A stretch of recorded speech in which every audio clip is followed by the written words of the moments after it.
Bonjour à tous et à toutes. Aujourd'hui, je commente mon diapo, le dernier, sur le monde contemporain, c'est-à-dire qui commence au XXIe siècle, pour arriver à la littérature contemporaine. Au niveau politique, nous assistons à l'effondrement du bloc soviétique. Donc c'est la fin de la guerre froide et de nombreux pays vont se convertir au libéralisme. C'est le cas de la Hongrie, la Bulgarie, tout le bloc de l'Est, la Tchécoslovaquie. Ça, c'est un pays important parce que le président de la République sera un opposant, un homme de théâtre, mais aussi un opposant politique, Václav Havel. Et la Chine aussi, par exemple, s'ouvre au commerce international. Il y a des pays qui ressemblent à des démocraties, mais qui ne sont pas tout à fait des démocraties.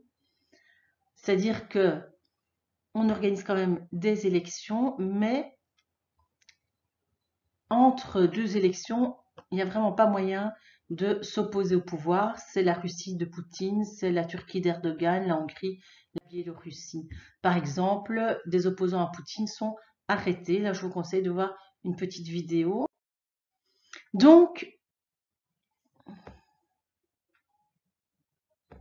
alors comment reconnaître ces simili-démocraties, qui peuvent avoir plein de noms, hein.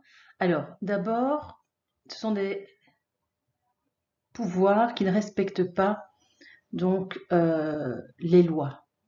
Ensuite, ils nomment eux-mêmes à tous les niveaux de pouvoir des personnes pour pouvoir dominer toute la hiérarchie.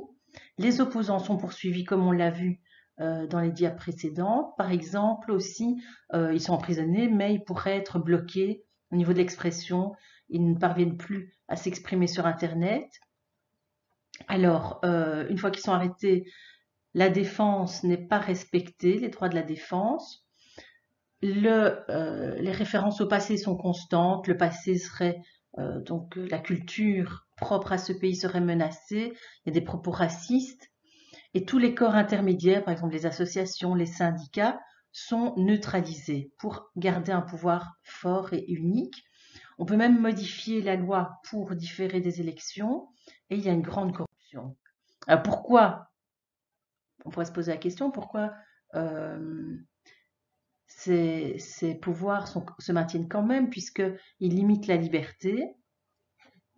Eh bien, il y a quand même une compensation, c'est-à-dire que la majorité de la population a un meilleur niveau de vie, et donc ces personnes vont quand même soutenir le pouvoir en place. Alors, la guerre en Syrie fait des ravages. Il y a en plus les attentats du 11 septembre 2001 qui touche la Belgique aussi. Il va y avoir des attentats, que ce soit à Liège, à Bruxelles, à Charleroi. On le voit en 2011, 2016, 2017. Donc la Belgique aussi subit ces vagues d'attentats, ce qui va créer une grande peur et un repli, un besoin de sécurité.